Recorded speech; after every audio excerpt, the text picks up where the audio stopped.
Measurement of a physical quantities हा 6वा lesson आपण आज बघणार आहोत. इथे एक प्रश्न आहे, how are the various articles and materials shown in the picture measured. हे जे चित्रात दाखवलेले विविध वस्तू आणि पदार्थांचे मापन कसे केले जाते. तर आपल्याला माहिती आहे की हे जे ब्रिंजल आहे किलोवर मोजले जाते, किंवा भाज्या आहेत ह्या किलोवर मोजल्या जातात, लिटरवर पाणी मोजलं जातं, ग्रॅमवरती सोनं चांदी मोजलं जातं, कपडा मीटरवर मोजला जातो, किंवा इथे हा जो रीळ आहे, हा दोरा, हा सुद्धा आपण मीटरवर मोजू शकतो. तर अशा पद्धतीने आपण ते मोजमाप करतो. So physical quantities in a day to day life we are measured many things such as a weight of fruit, vegetables, food grains, temperature of a body or some liquids, volume of liquids, density of various substances, the speed of vehicles, etc. आपण रोजच्या जीवनामध्ये अनेक गोष्टी मोजत असतो. द्रव, स्थायू ह्या पदार्थांचे आकारमान मोजत असतो, विविध पदार्थांची घनता मोजत असतो, किंवा वाहनांचा वेग मोजत असतो. वस्तुमान, वजन, अंतर, वेग, तापमान, ह्या आकारमान ह्या सगळ्या भौतिक राशी आहेत. म्हणजे बघा आता इथे जे दिलेले आहेत ते quantities such as a mass, weight, distance, speed, temperature, volume are called the physical quantities. यांना आपण भौतिक राशी म्हणतो. त्याच्यामध्ये वजन, अंतर, वेग, तापमान, आकारमान ह्या सगळ्या गोष्टी ज्या आहेत ह्या सगळ्या काय आहेत, फिजिकल क्वांटिटीज आहेत. म्हणजे आपण जे मोजणार आहोत ते सगळ्या फिजिकल क्वांटिटीजमध्ये येतात. आता ह्या ज्या भौतिक राशी किंवा फिजिकल क्वांटिटी आहेत यांचं जे परिमाण आहे किंवा मॅग्निट्यूड आहे याच्याबद्दल आपण बघू. A value and a unit are the use to express the magnitude of a physical quantities. हे जे भौतिक राशींचं परिमाण आहे म्हणजे मॅग्निट्यूड आहे हे सांगण्यासाठी व्हॅल्यू आणि युनिट यांचा वापर करतात. म्हणजे मूल्य आणि एकक यांचा वापर करतात. उदाहरणार्थ बघा इथे दिलं आहे की Swati walk 2 kilometres every day. Swati ही 2 किलोमीटर रोज चालते. In this example 2 is a value and kilometre is a unit. म्हणजे बघा तुम्हाला ह्या एक्झाम्पलमध्ये लक्षात येईल की 2 ही व्हॅल्यू आहे आणि किलोमीटर हे काय आहे, युनिट आहे. So is the unit use to express the magnitude of the distance which is a physical quantity. Distance ही फिजिकल क्वांटिटी आहे. ही फिजिकल क्वांटिटी एक्सप्रेस करण्यासाठी आपल्याला किलोमीटर म्हणजेच व्हॅल्यू आणि युनिट ह्या 2 गोष्टी लागत आहेत. त्याच्यामध्ये व्हॅल्यू ही 2 आहे आणि युनिट हे किलोमीटर आहे. डिस्टन्सचं युनिट हे किलोमीटर आहे आणि ते एक्सप्रेस करण्यासाठी आपल्याला 2 गोष्टी लागल्या, व्हॅल्यू आणि युनिट. त्याच्यामध्ये व्हॅल्यू ही 2 आहे आणि किलोमीटर हे युनिट आहे. म्हणजे एक्सप्रेस करण्यासाठी डिस्टन्सचं मॅग्निट्यूड एक्सप्रेस करण्यासाठी आपल्याला ह्या 2 गोष्टी लागल्या, हे लक्षात घ्या. Now mass and the weight. So the amount of the matter present in substance is called the mass. एखाद्या मॅटरमध्ये एखाद्या पदार्थातील द्रव्य संचयाला वस्तुमान असं म्हणतात. मास म्हणजे वस्तुमान. एखाद्या पदार्थामध्ये किती मॅटर प्रेझेंट आहे त्याला आपण वस्तुमान म्हणतो. Matter has a natural tendency to resist change in its state which is called the inertia. बघा आता पदार्थामध्ये एक नैसर्गिक स्थितीबद्दलची विरोध करण्याची प्रवृत्ती असते. म्हणजे जडत्व असतं, त्याला आपण इनर्शिया असं म्हणतो त्याला. तर त्याला आपण इनर्शिया म्हणतो. So mass is the qualitative measure of the inertia of an object.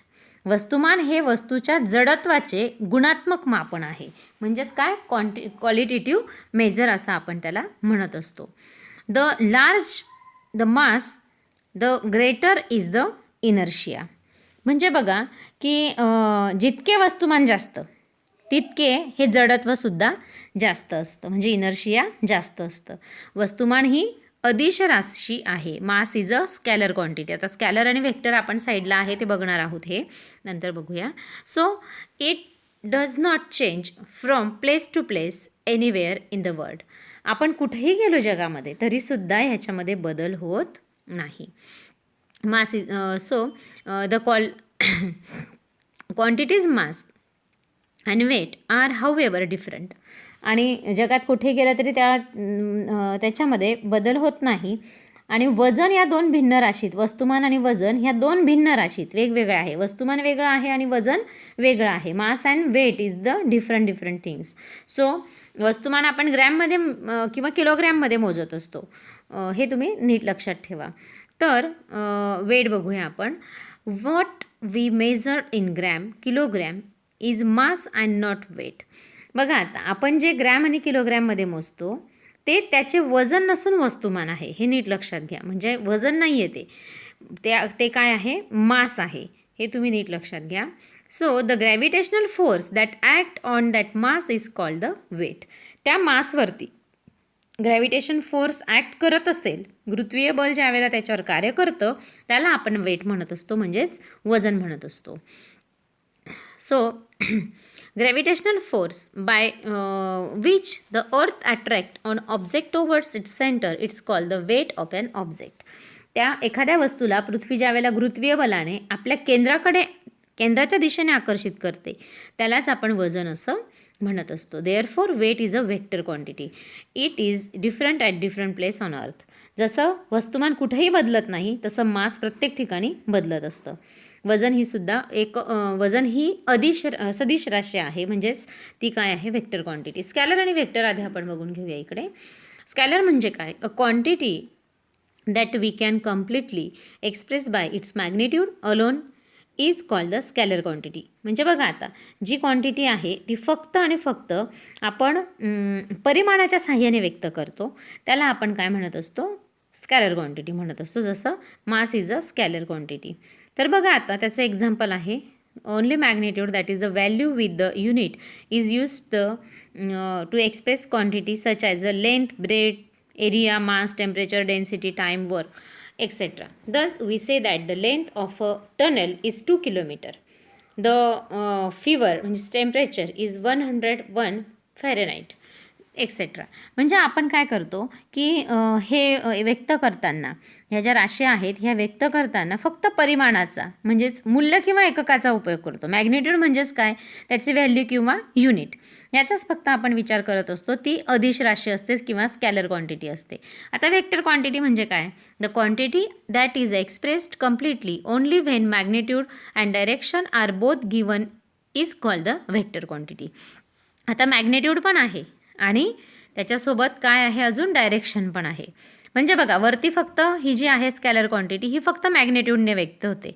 Magnitude म्हणजेच काय सांगितलं तुम्हाला, व्हॅल्यू अँड द युनिट. आणि ही जी व्हेक्टर क्वांटिटी आहे ही मॅग्निट्यूड प्लस डायरेक्शन या दोन्ही गोष्टींनी व्यक्त होत असते, तिला आपण व्हेक्टर क्वांटिटी म्हणतो. So displacement, velocity are vector quantities. म्हणजे डिस्प्लेसमेंट झाल्यावरती त्याला मॅग्निट्यूड पण आहे आणि त्याला हे सुद्धा आहे, डायरेक्शनसुद्धा आहे, म्हणून त्याला व्हेक्टर क्वांटिटी म्हणत असतो. For example displacement of 20 kilometres towards the north, म्हणजे त्याला दिशेचा पण एक संदर्भ दिलेला आहे. 20 किलोमीटर विस्थापन झालं, 20 किलोमीटर आपण गेलो ते पण कोणत्या, उत्तरेच्या दिशेला. So the aeroplane flying at a velocity of 500 kilometre per hour towards Mumbai. म्हणजे आपण वेलॉसिटीसुद्धा एक व्हेक्टर क्वांटिटी आहे हे म्हणू शकतो की मुंबईच्या दिशेने आकाशात 500 किलोमीटर प्रति तास वेगाने विमान चाललेलं आहे. म्हणजे आपण कोणत्या दिशेने जातो आहे, मुंबईच्या दिशेने आहे, किती किलोमीटर आहे, म्हणजे त्याच्यासाठी आपल्याला मॅग्निट्यूड पण आहे आणि डायरेक्शन पण आहे. म्हणून व्हेक्टर क्वांटिटी ही वेट ही व्हेक्टर क्वांटिटी आहे, हे नीट लक्षात घ्या. आणि मास ही स्कॅलर क्वांटिटी आहे. So next one is why would the weight of an object be maximum at the poles and minimum at the equators. या दोन्ही प्रश्नांची उत्तरं शोधायची आहेत. Why is the weight of an object at the high altitude less than the weight of the sea level. So will it be possible to use one and the same unit to measure physical quantity such as a mass, weight, distance, velocity, temperature? जर आपण याचा विचार केला, वस्तुमान, वजन, अंतर, तापमान ह्या सगळ्या भौतिक राशींचे मोजमाप करताना एकच एकक वापरता येईल का? तर बघा, in everyday affairs we measured many different physical quantities. As these physical quantities are different from each others, a specific unit is used to measure each quantity. Therefore different units are used while measuring different quantities. आपण ज्याच्याने अंतर मोजतो त्याच्याने वजन नाही मोजू शकत, ज्याच्याने वेग मोजतो त्याच्याने वस्तुमान मोजू शकत नाही, ज्याच्याने टेम्परेचर मोजतो त्याच्याने आपण वेट मोजू शकत नाही. म्हणून प्रत्येक क्वांटिटी मोजताना वेगवेगळे युनिट आपल्याला वापरावे लागतात. So do you know our body has weight because of gravitational force on the earth. आपल्याला माहिती आहे आपल्या बॉडीला वेट का आहे, कारण ग्रॅव्हिटेशन आहे म्हणून आपल्या बॉडीला वेट आहे. The gravitational force of the moon beings less our weight will turn out to be a less there. Gravitation force जो आहे हा चंद्रावरती कमी आहे म्हणून आपलं वजन चंद्रावरती कमी भरेल. So our mass however it is same at the both places. आपलं वजन कमी भरेल पण आपलं मास मात्र सेमच राहील दोन्ही ठिकाणी. हे तुम्ही नीट लक्षात ठेवा. So take a ball of string let on student. एक स्टँडर्डाइज मेजरमेंट कशाला म्हणतात हे आपण आता बघतो आहोत. प्रमाणित मापन कशाला म्हणतात. सो इथे काही तुम्हाला उदाहरणं दिलेले आहेत. हे 2 गोष्टी आहेत. हे मी तुम्हाला मराठीतून सांगते म्हणजे तुम्हाला लक्षात येईल. सुतळीचा एक गुंडाळा घ्यायचा आहे. वर्गातील एका विद्यार्थ्याला 4 हात सुतळी मोजून तेथे कापायला सांगायची. आता इतर विद्यार्थ्यांना पण अशाच प्रकारे 4-4 हात सुतळी कापायची. आता सर्व तुकडे एकत्र जुळवायचे. त्यांचे एक एक टोक एकत्र पकडायचे. आता सर्व तुकडे बरोबर लांबीचे आहेत का, एकच भरतात का हे आढळेल का तुम्हाला हे बघायचं आहे. किंवा वर्गातील कोणत्याही एका वाकाची लांबी तुम्ही स्वतः मोजा आणि तुमच्या मित्राला मोजायला लावा. आता तुम्ही घरी आहात तर घरी काय करायचं आहे, स्वतःच्या जो हँडस्पॅन आहे, वीत आपण त्याला म्हणतो, त्याच्याने मोजायचं आहे. एका बिल्लास जो म्हणतो तुम्ही, बिल्लासाने मोजायचं आहे. तुम्ही स्वतः मोजा, वडिलांना मोजायला सांगा. तर एका गोष्टीचं सारखंच माप येईल का, तर नाही. मग प्रमाणित मापनाची आवश्यकता का असते, म्हणजे मापांचा प्रमाणित एककं काय असतात हे नेमके, तर ते आता आपल्याला बघायचं आहे. जर आपण अशा वेगवेगळ्या गोष्टींनी मोजत गेलो तर ते सारखं येणार नाही. मग त्याच्यासाठी स्टँडर्डाइज मेजरमेंट खूप आवश्यक आहे. ते काय असतं. So standardise measures are required for measuring things. Such measure are called the standard unit. त्याच्यासाठी स्टँडर्ड युनिट असतं. आपण हाताने जर मोजत असू तर त्याच्यापेक्षा जर समजा आपण पट्टीने मोजलं तर ते स्टँडर्ड मेजरमेंट असेल. याला आपण स्टँडर्ड मेजर्ड किंवा स्टँडर्ड युनिट असं म्हणत असतो. We have to measure many physical quantities accurately. To measure any quantities we use to units specified for it. जर आपण एखादी गोष्ट मोजायची असेल तर मापनासाठी प्रमाणित मापांची आवश्यकता असते. या मापांना प्रमाणित एककं असं म्हणतात. For example the metre M is the specified unit for measuring length. आपण लेंथ मोजायची असेल तर मीटर हे एकक घेतो, सगळ्यांना माहिती आहे. लांबीला आपण मीटर घेतो. A certain distance has been accepted as the standard for 1.0 metre. Why is there a need for such a standard unit. आता आपण बघतोय की लांबी मोजण्यासाठी मीटर हे वापरतो, पण त्यासाठी एक विशिष्ट अंतर म्हणजे 1.0 मीटर असे प्रमाण मानले आहे. अशा प्रमाण एककाची आवश्यकता का असते, म्हणजे आता समजा suppose the span of a hand is accepted as a unit for measuring length. With this unit we can measure length of cloth as 2 handspan, 3 handspan and so on. However, the length of the cloth measured by each one of use will come out to be different. That is why a handspan cannot be a standard unit for measuring length. आता लेंथसाठी तुम्ही तुमचा हँडस्पॅन वापरला, मी माझा हँडस्पॅन वापरला, 2 हात एवढं कापड मला द्या, तर असं होईल का. आपला हात आणि देणाऱ्याचा हात याच्यामध्ये फरक पडलेला आहे. त्याच्यामुळे हा स्टँडर्ड मेजर होणार नाही. हा स्टँडर्ड मेजर अजिबातच होऊ शकत नाही. सो हे there is a many physical quantities but majority of their are related with each other. For example, you have learned that the quantity speed is the ratio of the quantities distance and time. म्हणजे बघा आता भौतिक राशी ह्या अनेक आहेत, भरपूर आहेत, परंतु त्यापैकी बहुतेक राशी एकमेकांशी निगडित आहेत, एकमेकांशी डिपेंड आहेत एकमेकांवरती. कारण चाल ही राशी अंतर आणि काळ या दोघांचे गुणोत्तर आहे. हे आपण मागच्या वर्षी पाहिलेलं आहे की स्पीड हे काय आहे, आपण लर्न केलेलं आहे की हा रेशो आहे टाईम आणि डिस्टन्सचा. हे आपण मागच्या वर्षीसुद्धा पाहिलेलं आहे. इथे दिलं आहे standardise of the fundamental quantities ज्या आहेत. त्याच्या आधी आपण हे बघणार आहोत MKS पद्धत आणि CGS पद्धत. MKS सिस्टीम आणि CGS सिस्टीम म्हणजे prevailing system of the measurement, म्हणजे प्रमाणित मापन पद्धती जी आहे, प्रचलित मापन पद्धती ती कशी आहे. MKS पद्धतीने आपण मोजत असतो. In this system distance is measured in metre म्हणून M लिहिलेलं आहे. मास इज इन किलोमीटर म्हणून K लिहिला आहे. And time is in second म्हणून S लिहिलेलं आहे.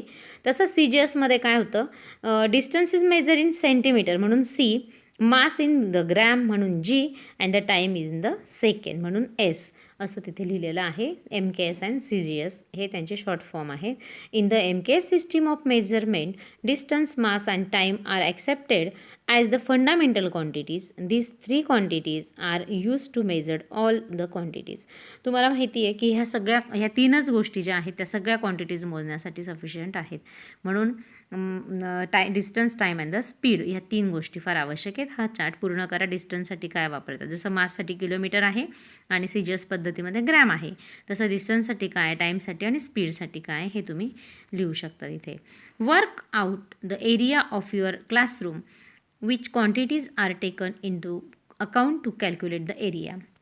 जर तुम्ही तुमच्या वर्गाचं क्षेत्रफळ तुम्हाला काढायचं असेल तर तुम्हाला कोणत्या राशी विचारात घ्याव्या लागतील याचं पण तुम्ही विचार करायचा आहे.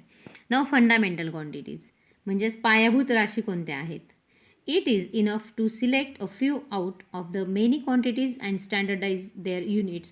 You can see from the above example that unit of the quantity's length and time needs to be standardized. Such quantities are called the fundamental quantities and their units are called the standardized unit. Of course, the standard fundamental unit must be available to all and it must not be variable. म्हणजे बघा की ह्या राशी ज्या आहेत त्या निवडून आपण प्रमाण ठरवलेलं पुरेसं असतं.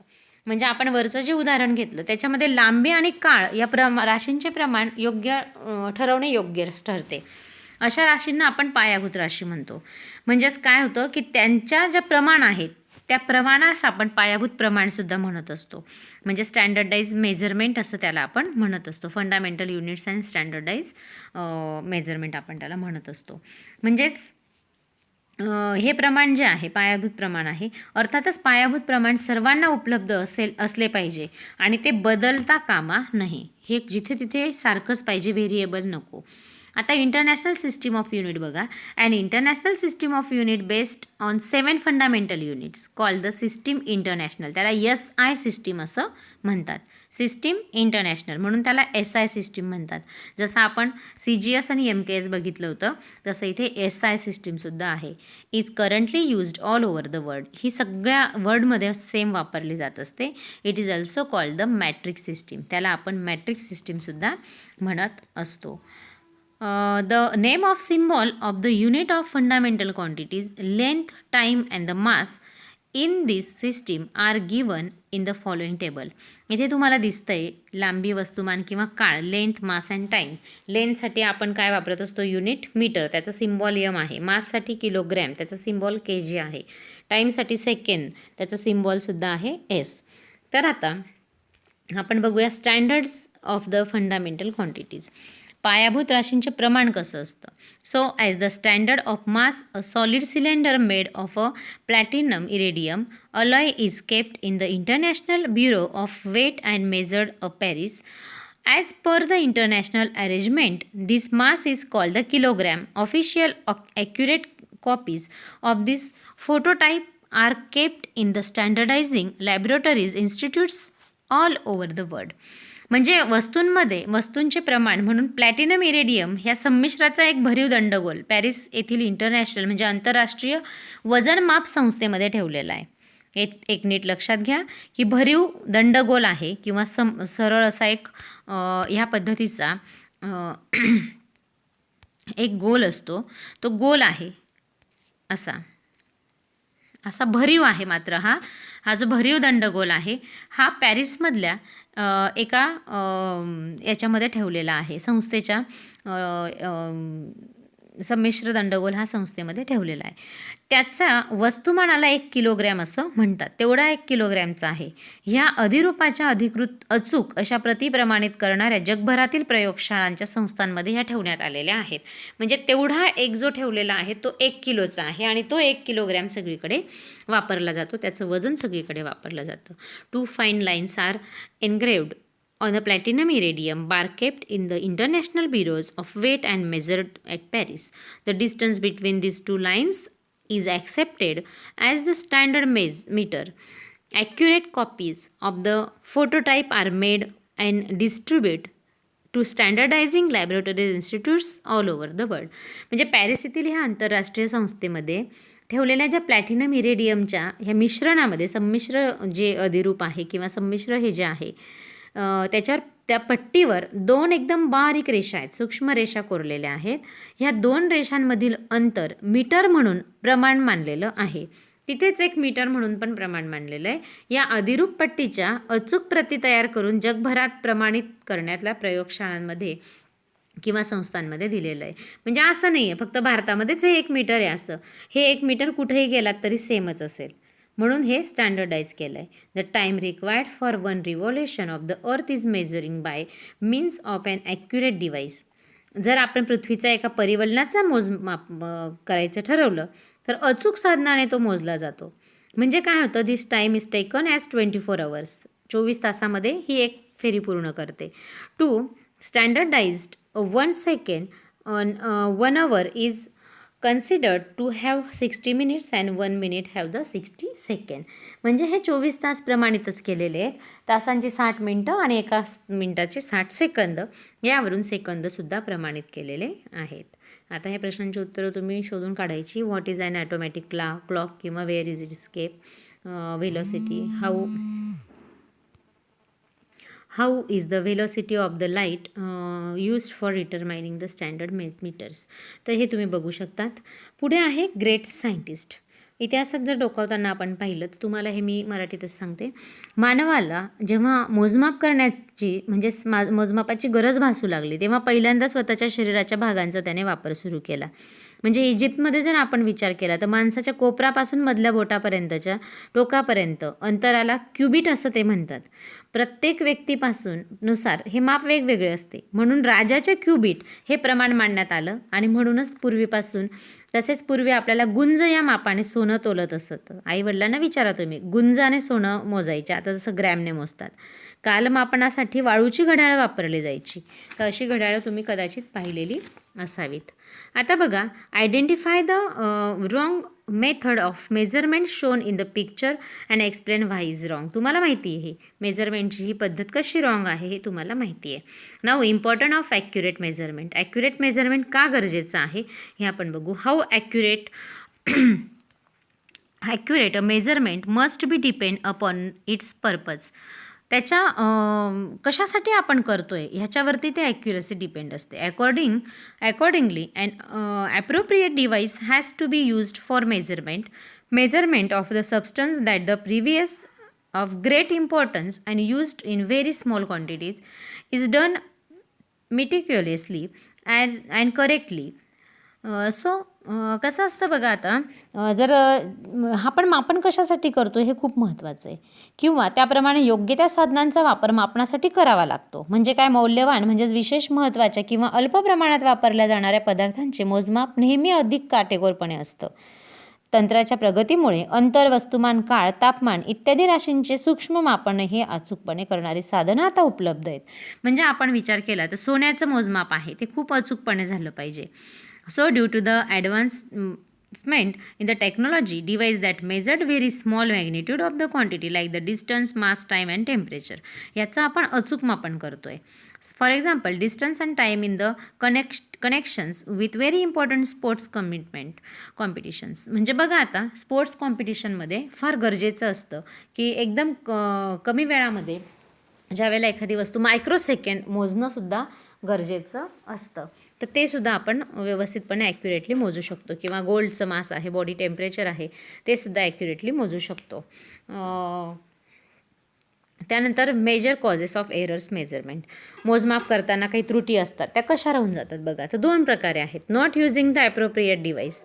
जर व्यवस्थित साधनाचा वापर नाही केला तरीसुद्धा आपल्याला मोजमाप नीट मिळणार नाही. आणि दुसरी गोष्ट, साधनांचा आहेच व्यवस्थित साधनं, योग्य साधनं आहेत, पण त्या योग्य साधनांचा प्रॉपर यूज नाही केला तर त्याच्यामध्ये काहीतरी चुका राहू शकतात. Make a list possible errors other than this. याच्यापेक्षा पण काही वेगळ्या एरर्स आहेत का त्याचे पण तुम्ही शोधून काढायचं आहे. आता तुम्ही काही वेळेला do you really get the many litres of petrol that petrol pump indicates.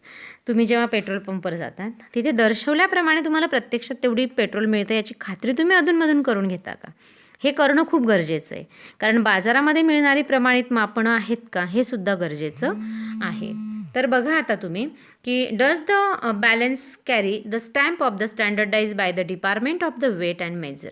तुम्हाला हे बघू शकता की तराजूवर मापनावर विविध विभागाच्या छापा आहे का? म्हणजे तुम्ही दुकानात जाल तर ह्या गोष्टी बघा. तराजू स्थिर आहे का? त्याचा काटा सरळ आहे का? माप धातूचे आहे का? किंवा तराजू त्याने कसा धरला आहे? पारड्याच्या खालच्या बाजूला काही लावलेलं आहे का? ह्या चारही गोष्टी तुम्हाला बघणं फार गरजेचं आहे. आता शेवटचा पॉईंट कोण काय करतं तर बघा, the prevent consumer from being cheated, a weight and measures subdivision function as part of the food urban supply and consumers protection division of the government officers of the subdivisions visit different places from time to time. काही वेळेला काय करतात की ह्या ग्राहकांच्या वजनामध्ये फसवणूक होऊ नये म्हणून शासनाचं अन्न नागरी पुरवठा ग्राहक संरक्षण विभाग जो आहे तो वजनमाप उपविभाग कार्यरत असतो आणि ह्यासाठी उपविभागाचे अधिकाधिक ठिकाणी जाऊन योग्य वजन मापले जात असते. त्याच्या तराजूमध्ये किंवा कशामध्ये काही फॉल्ट नाही ना हे ते व्यवस्थितपणे खात्री करून घेतात. कायद्याने हे सगळं बंधनकारक असतं की वजनमाप उत्पादन विक्री दुरुस्ती यासाठी आवश्यक ते परवाने देण्याचे काम शासनाचे उपविभाग माप उपविभाग करत असतो. हे तुम्ही सगळं व्यवस्थितपणे लक्षात ठेवा. काय काय चुका घडू शकतात किंवा दैनंदिन जीवनामध्ये आपण कोणती काळजी घ्यायला हवी ह्या गोष्टी फार आवश्यक आहेत. Thank you very much.